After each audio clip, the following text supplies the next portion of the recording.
Welcome to the part 4 lecture of the Northeast Insurgency, where in the previous lectures we have taken as an overview of an introduction of the Northeast Insurgency. Then we have taken Nagaland and Assam insurgencies, all those groups. In this lecture we will take separately Manipur. Moving ahead in this lecture, first we will see the historical background of the Manipur, how it came into India, how it collided with the India, where their aim was to not come under the Union of India, how they failed in making their independent region sovereign state, and ultimately they get merged into India after the independence. So moving ahead, historically the kingdom of Manipur was known as the Kangli Pak and ruled by the Meiteis. Meiteis are the majorities of the people living in this Manipur. They are living in the valley regions, and in the hilly regions we will see other tribal groups are living. Which tribal groups are there we will see, Kukis and all. Okay, so Meiteis are a majority tribal state in the Manipur and ruled over the kingdom of Manipur, and it was independent till 1891, till it ceased to be British took over the kingdom by a brief war. Even after British won over the kingdom, British won the war, they did not took over it. They gave a separate autonomous status to the state and allowed them to rule. Okay, so it was independent until 1891, until it ceased to be the British took over the kingdom after a brief war, and the British defeated the kingdom of Manipur during Anglo-Manipur War. Okay, as I've said, so even though British defeated the Manipur, they could not annex the kingdom of Manipur because of the tribal different ethnic groups present in the area, and even British don't have much interest on the annexation part because they want exploitation of the region or some part of protection from the Japan side. So they just want to have a little more control over the Manipur area. Okay, so instead they decided to grant autonomy to the Meitei king who was ruling over the kingdom of Manipur, provided if they protected the interest of colonial empire, like if they used for the exploitation of resources or whatever the need, like they helped in the World War II and all. Okay, so the British setup Manipur was a princely state which was the part of the British protectorate that was protected by the British, like similarly as the Sikkim. Before, when the Sikkim was not the state, India was acting as a protectorate for the Sikkim. Okay, and British promised to uphold this commitment and grant autonomy to the region, provided if the Meiteis king respected the colonial interest, whatever the colonial interest, like they took the help of their region in the World War II, or they want exploitation of the region for the respect of the resources and all. Okay, so what were the colonial interests? How British like instead of like winning the war, that the Anglo-Manipur War, then also British allowed them to raise their autonomy empire. Okay, so what was the reason behind it? So the British were actually interested in the economic and the commercial interest of the region. Okay, they wanted to get full control on the resources present in the regions by the Meitei kings, and they also wanted Meitei king to defend the colonial rule against the advances of Imperial Japan, as in the World War II it helped them a lot. This area, this eastern part of the India, helped them a lot. Okay, so during the Second World War, Imperial Japan was threat to the British India on the eastern side, and thus to have a control over the region, to get armies from that king, from the Manipur local people. So that's why British had one interest in that region, and thus they allowed them for autonomous rule, and they used that area as an exploitation for the resources for their economical and commercial interest. Okay. So after the Second World War, British decided to decolonize and grant independence to India. It was very clear after the Second World War, and very much everyone was praying by the 1946. It was confirmed that in the coming years India will get independence and British will go from the India. Okay, so this is where the Maharaja of Manipur decided to join the Indian Union by signing the Instrument of Accession, as he felt safe signing with the Indian instead of Burma and Myanmar. Here the king autonomously decided to join with the Indian Union. Okay, but the different tribal groups were not in the favor of this. Okay, so it was 1949 when Manipur merged with the India through an instrument of accession. So the instrument of accession, we will talk about the instrument of accession in the political chapter separately. Like it in the constitution, it was written that you can annex the state or the region as it fits so.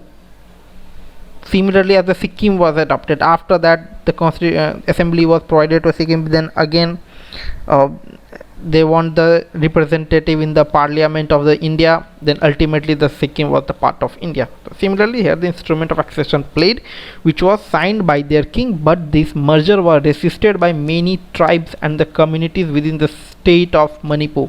So a significant section of Manipur tribal society was opposed to join India and they considered this as a forceful merger. As the leader was ready to join the India, and ultimately as he signed instrument of accession, thus it became the part of the Indian Union. Even tribal group resisted it, it became the part of the Indian Union. Okay, so once Manipur became an integral part of the India, the central government established Manipur as a union territory in the 1956, and ultimately in 1972 we will see it became as a full-fledged state. How? We will see in the coming lecture. So during this entire period, lots of opposition emerged against the government of India. The insurgent group set up during this period sought to liberate Manipur from the Indian Union, and the Manipur is a multi-ethnic state and the issues all were occurring within themselves only. So it is something like, it was not like that Manipur was united and it was fighting against the central. No, it was not like that. It was not fighting against the India. It was like within the Manipur also there were three major tribes. They were fighting within themselves too. Okay, so it was something like within themselves there was no unity, and with the respect of India also they were not demanding to come to unite with the Indian Union. Okay, moving ahead we will see all those things in the coming lecture.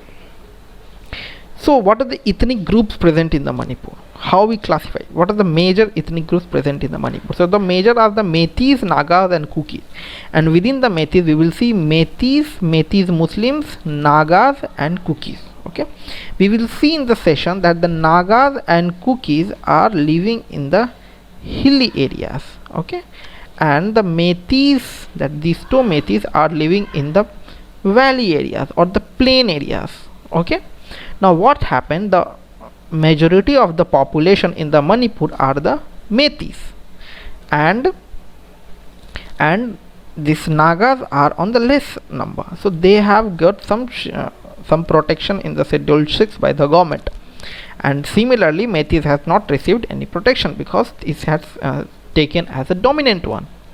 So ultimately what happened, these Nagas and Kukis hilly areas are protected from the Meiteis. Like Meiteis can't go and buy those things in their buy those land in the hilly regions, but Nagas and Kukis can buy land in the valley areas. Okay, ultimately with the cross check, Meiteis and Meiteis can't buy the land in the hilly areas, so and they can't like go acquisition of land in the hilly areas, and also ultimately it was like that Nagas and Kukis are getting some plus benefit from the plus point from the government. Okay, what is this? We will see in the lecture in the more clear vision. So their geographical presence, Nagas and Kukis, are found in the hilly areas of Manipur, whereas Meiteis and Meiteis Muslims are present in the valley or plain areas of Manipur.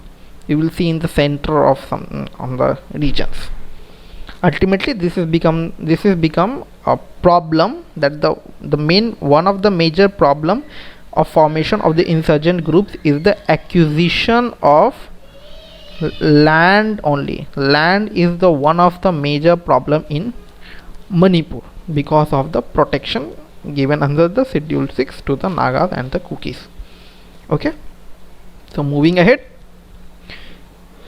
So Nagas and Kukis are officially recognized into the 29 scheduled tribes to their social and economical backwardness. Okay, it was said like Nagas and Kukis are getting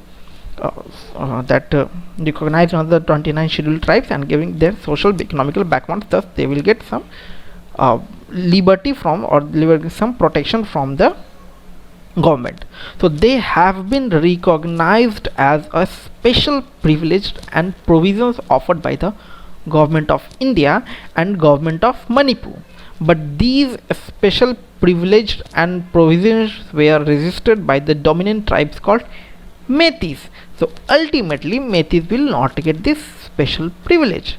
So along with Nagas and in Manipur, they sympathize with the Nagas insurgency, which has affected the neighboring state of Nagaland. Okay, so we will see that NACN, that is the formation of that insurgent groups by the Nagaland. So the aim of them was to formation of Nagalim, that is a greater Nagaland. So ultimately in that Nagalim, this Manipur area is also considered. Okay, so these Naga tribes which resides in the hilly areas of Manipur, they associate themselves with the insurgent groups such as NACN, and this considered to be a threat to the integrity of Manipur by the Meiteis.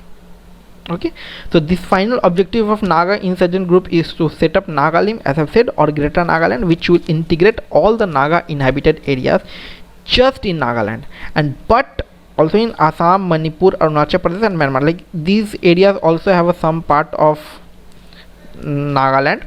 So Nagalim comprised of all those areas. So these insurgent groups such as NACN are threat to Manipur because there is a considerable presence of Nagas in the hilly areas of Tran, and Meiteis considered it as a major threat against their dominance, because plus point is given that they are also given a special privilege by the government, because they can't go to the region, they can't buy the land present in the hilly areas and all. Thus dominance can't be effect there, and thus if they are connected with the insurgent groups such as like NACN has two factions now. NACN Isaac Nuver faction has been destroyed, Kaplang faction is active.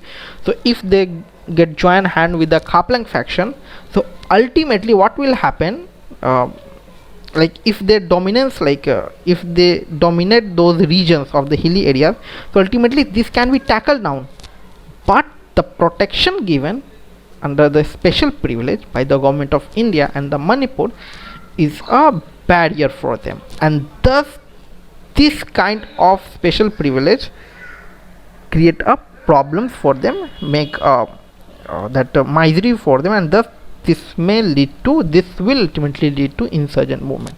So this was respect to the Naga tribe, and the other we will see with the Kukis, who also resides in that hilly areas, and they are indigenous to the state of Manipur. Okay, so we can also find Kukis in neighboring Mizoram, and those groups are demanding the creation of Kukis. Okay,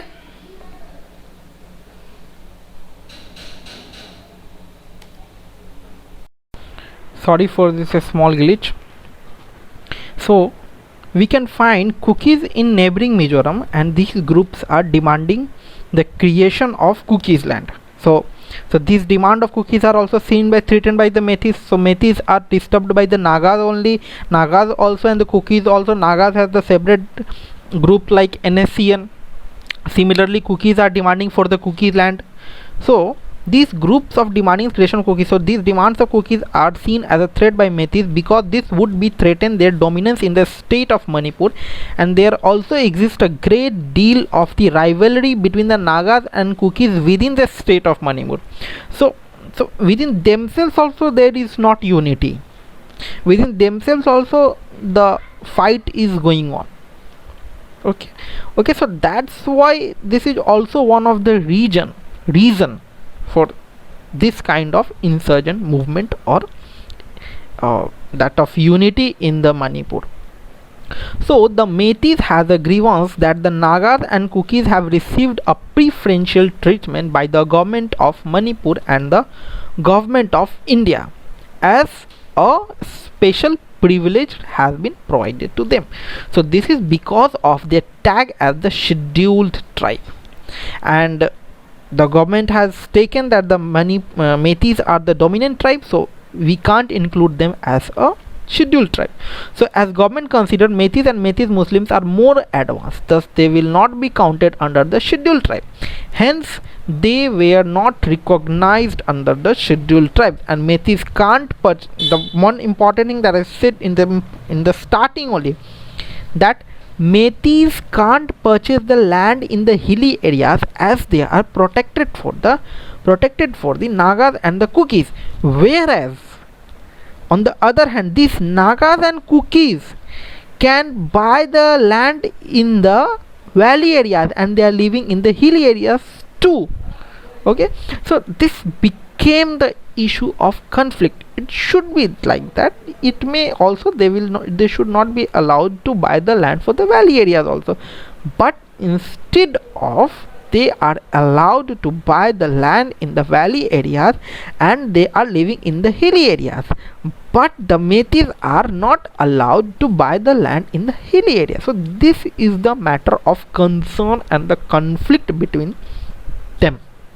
Okay, so Meiteis felt threatened by the Nagas and Kukis for the creation of Nagalim and the Kuki land respectively by them.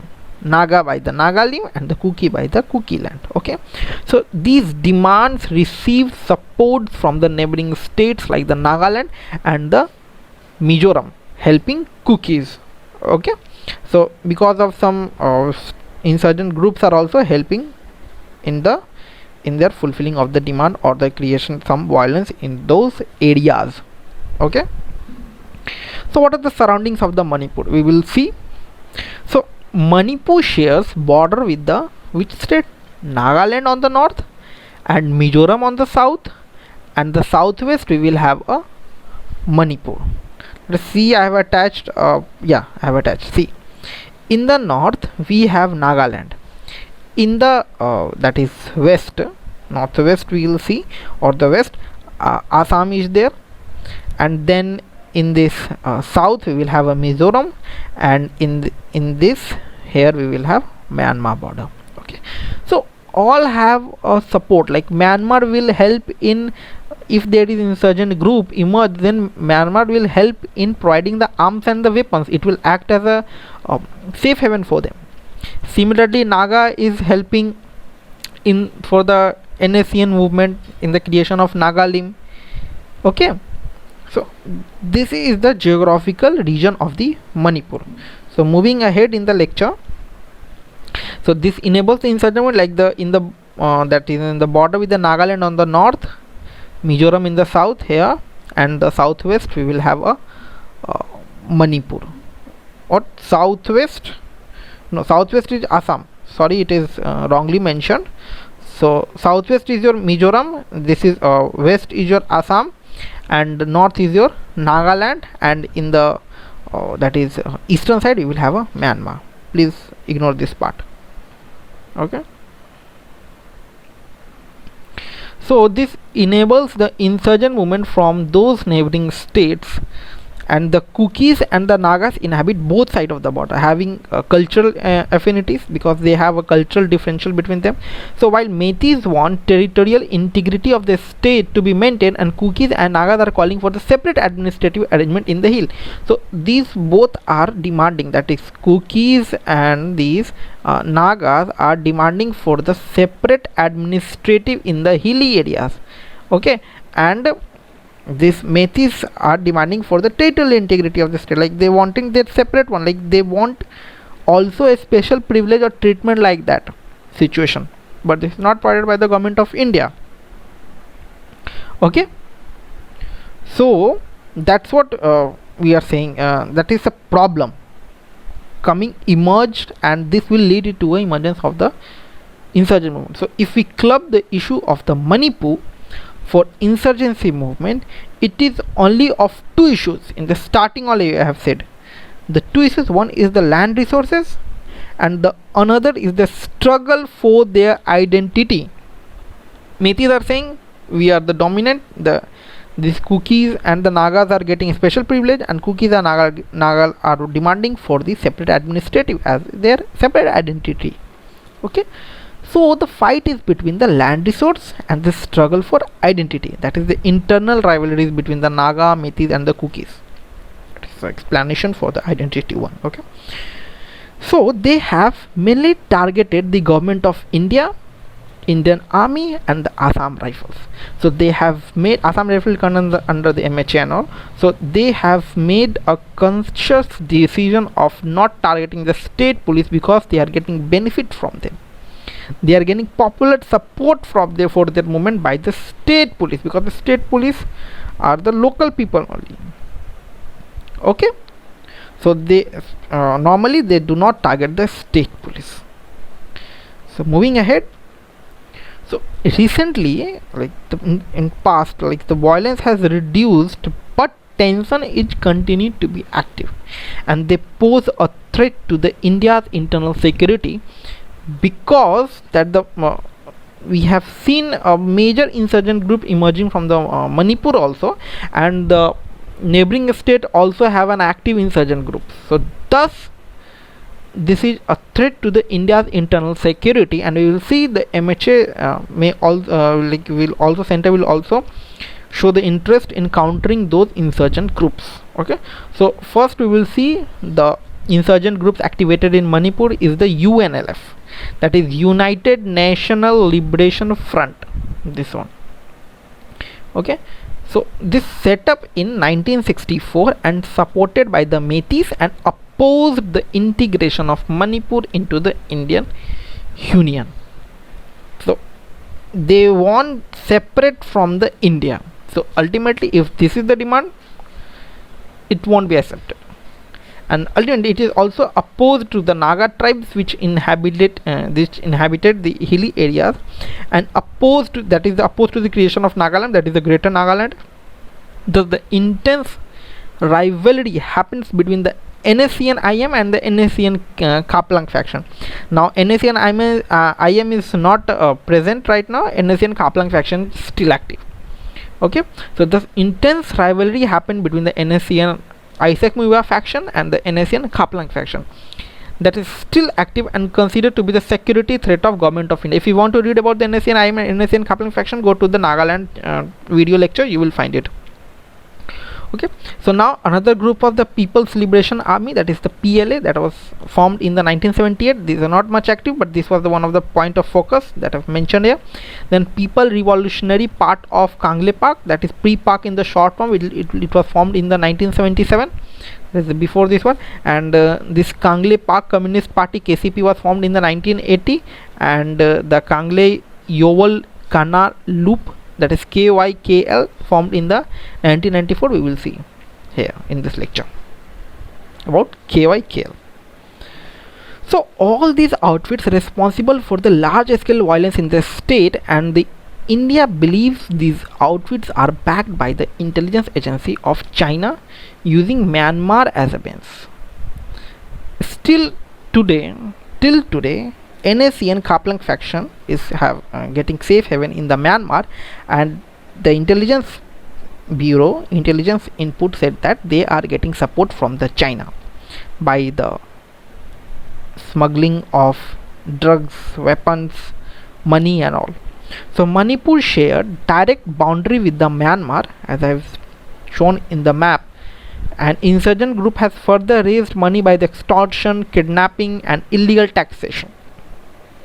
So among these insurgent groups, that is the KYKL, Kangle Yawol Kana Loop, is the attention in the news because of the association with the NSE and Khaplang faction, as the KYKL is a Meiteis terrorist outfit formed by merger of few factions of UNLF, PRIPAC and KCP. See, it is something that KYKL is Meiteis terrorist outfit, that is in this one, in this KYKL, the merger happened off from the, this is UNLF, then PRIPAC and then KCP. These two, that some of the faction from this one, some of the faction from this one and some of the faction from this one get merged into the KYKL and NSL Khaplang faction. Ultimately they rose as a great powerful insurgent group. So as per the report, they have set up their terror camp in Myanmar, working with the NSL Khaplang faction and jointly held responsible for the 2015 ambush attack against the Indian Army, which was resulted in the death of 18 soldiers in the Chandel district of Manipur. And this attack was the largest attack, one of the largest attack against the Indian Army, and India responded with the covert surgical strike against the terror camp of KYKL and NSL Khaplang faction located inside Myanmar as a surgical strike, which have seen in a movies has been also made.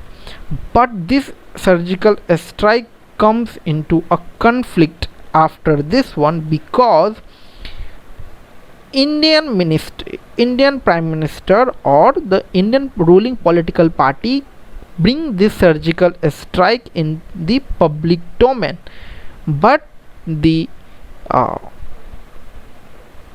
tie with the Manipur, it was said that they will not bring this kind of operation in the public domain, and because of this conflict happened between India and Myanmar.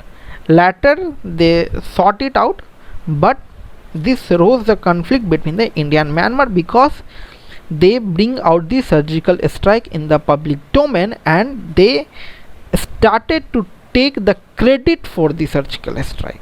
Okay, and still we can see that in the opposition party also came in the news, and they started blaming that government that this was done by the army, it was not done by you, and other things. So what is the written in the slide? So it was the para commander of the Indian Army who infiltrated the Myanmar and they destroyed several camps which was run by the KYKL, that is the Kangli Yawol Kana Loop, and the NSL Khaplang faction. But this mission turned into a major controversial because the government of India came into a public domain for this covert operation and started claiming for the credit for the surgical strike. Thus diplomatic tie with the Myanmar was affected, and Myanmar is very crucial partner in targeting the Northeast insurgency. And in this diplomatic tie, Myanmar was already said that we will not bring these operations in the public domain, but it was brought by the Indian ruling government, and they took the credit for this surgical strike. Okay, so moving ahead, this is a big topic. Pause the video, take the breath, then continue. So another issue in the Manipur is the large scale issue of the human right violations against the Indian Army and the Assam Rifle. What are the human right violations? Because they are very harsh. Further, there were too many claims on these that security forces happened, like rape, extortion, or harsh very heavy that is harsh conditions was provided to the local people. They did not bother about the local people. They targeted whatever the order was given to them without bothering about the human rights and all. this was for that they were made, but they have to be sensitive for those regions also. And some acts, inhuman act was done by them, like the rape and all. So we will see in this slide those incidents. So it has been said that Indian security forces are the responsible for the large scale human rights violation because of the tremendous power given to them under the Armed Forces Special Act, that is AFSPA. AFSPA always in the news because of the type of power is given to them. There is a tremendous power is given to them, and because of this it is always in the news. Like whenever the such conditions happen, this kind of session, this kind of deployment used to send. So the government of India then introduced AFSPA in the Manipur in order to counter insurgency. And in 1980, government of India declared Manipur as a disturbed area, which was the precondition required for sending AFSPA in those areas. If you want to send AFSPA in any area, then you have to declare it as a disturbed area. And as the Manipur declared as a disturbed area by the government of India in the 1980, ultimately AFSPA was deployed. And as under AFSPA, a special power and protection is given to the security forces in areas of internal disturbance. So the provision of AFSPA always is a controversial because of the tremendous power which has been given to them. So most of such cases was reported in the Manipur only, like such as the fake encounters by them, rapes, molestations, tortures, or misusing of the special power given under the AFSPA. These were the main problems with those Armed Force Special Power Act. Okay, so one such popular case in the Malom massacre in the year 2000 is that it has been alleged an Assam rifle has killed nearly a dozen of innocent civilians and triggered a mass protest against them. And the most famous protest was the Irom Sharmila protest. She is a human rights activist and went for the indefinite fast in order to protect Malom massacre, and her hunger protest lasted almost for the 16 years and popularly known as the Iron Lady of Manipur. So this may be the question of your that is of general knowledge, that who is the Iron Lady of Manipur? Then Irom Sharmila we will call it. Okay, because of the that is fake encounters, or the dozen of that the civilians were innocent civilians were killed. And the second infamous case, it was not much in the news because of the because of because of not making their image down of those special power forces. So the second infamous case was the 2004 when 34 years old woman named Thangjom Manorama was raped and killed by the Assam rifle, and this incident triggered mass protest. And in the preliminary investigation only, it was revealed that the lady was indeed raped and killed in an extrajudicial manner. And this incident pushed the Supreme Court to take the notice of the draconian provisions of the armed forces. It's not under the control, that is completely out of the control of the power that is given to the armed forces, that is AFSPA. A number of committees were also set up to investigate this particular case and to review and recommend the changes in the Armed Forces Special Act, that is nothing but your AFSPA. Okay, so the two other major issues, another two other major issues if we see with the Manipur, as the Naga blockade of Manipur and the demand for the implementation, that is the inner line permit system in Manipur. They demanded for the ILP system. ILP system is similarly like if you are visiting another country, you required visa. Similarly, if you are entering into the ILP area, then you have to seek permission from the center. Okay, so that's why for the protection of their area, they were demanding for the ILP system. So the 9 districts earlier existed, then later 7 districts were introduced. This were then total 16 districts came into the Manipur. Okay, there is Senapati, Ukrul, then Thorbal, then Chandel, then Churachandpur, then Tamenglong, okay, Bishnupur and all. So we will see all those things. So the 9 districts existed in 2016 in the state of Manipur, and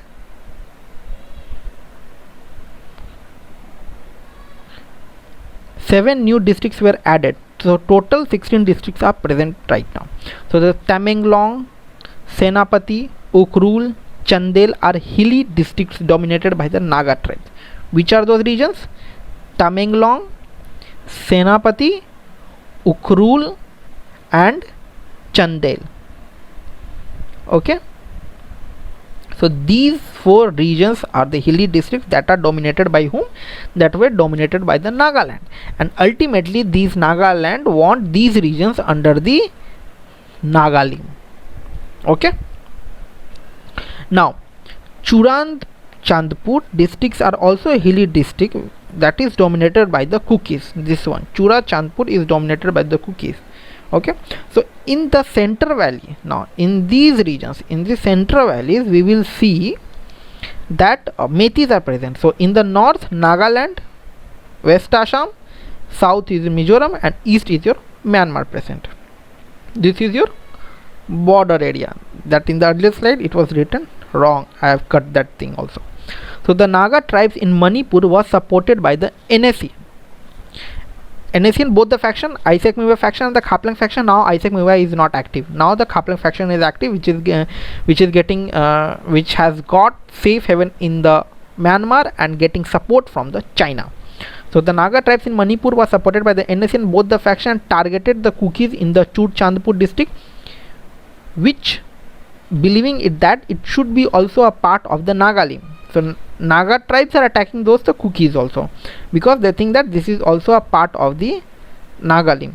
So these demands are direct threat to the territorial integrity of the Manipur, because Meiteis even to their special privilege, because Meiteis also wanted to the special privilege to them, and ultimately they are saying that the whole area is taken by the Nagalim, and here these Kukis are also fighting for their region. So this is one that is insecurity between the Meiteis people. So in November 2016, the government of Manipur brought up a proposal in front of the state assembly to create 7 new districts out of the hilly areas. So as soon as the proposal was taken forward, the Nagas rose up and protest under the United Naga Council, which is a coalition of what? Coalition of Naga political and the insurgent groups, and called for the economic blockades on the lifeline of the Manipur. What is the lifeline of the Manipur? That is the highway and all. So in this diagram there is no highway. There's one highway here and this one other highway here. So they blocked all these highway here, this highway here, and this highway. So NH37 2 and another highway that connect India from Imphal and the Myanmar border that emerge from the here. Okay, so they blocked all those highways. So this is a part of trilateral highway which connects India from the Thailand, Myanmar and the rest of Southeast Asia. So they always try to attack these highways and block those highways many times, and due to this economy of the Manipur got damaged.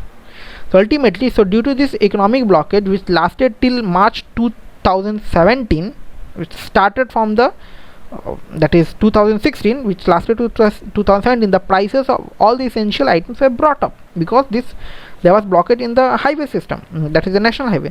So in the 2016 blockage were lifted in the March 2017 with after a tripartite agreement was signed between the government of India, Manipur and the United Naga Council, UNC. Okay, which is nothing but coalition of Naga political and the insurgent groups.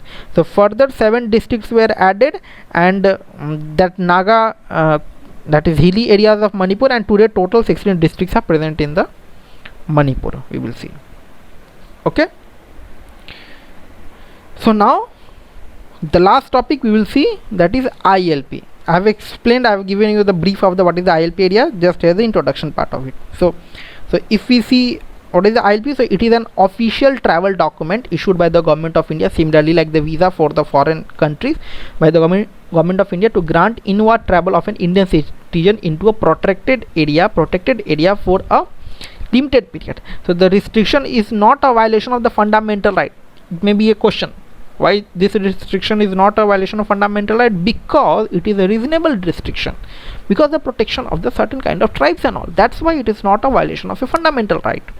So it is because Government of India has implemented ILP system in order to protect the cultural identity in a few states, that is Arunachal Pradesh, Mizoram and Nagaland. So this is implemented in the few areas of tribes of the mentioned states. It is not completely mentioned on all the areas, for the few mentioned states and the regions.